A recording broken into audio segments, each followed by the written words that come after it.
Apo mota iyo iri kunzi ndiCaston Mateo ari kunzi aita accident, iyo ndo nyaya dziri kutenderedzwa iko zvinezvi. Uya MP andimunomuziva MP wenhikirikini wetriple C yari kunzi aita accident nezimotikari ramuri kuona ziguruguru rapo iro. Asi vakomana vacho vanenge vachifamba zvavo nemota hombe.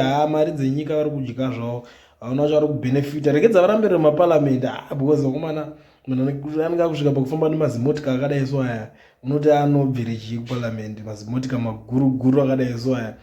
Ndamene kuti ndiwo ma4x4 acho here yainzi anobhenefitwa nevanhu kuparamende ikoko, because vainzi vachapuwa mazimota mazohombeka kuti vatange kufamba nawo.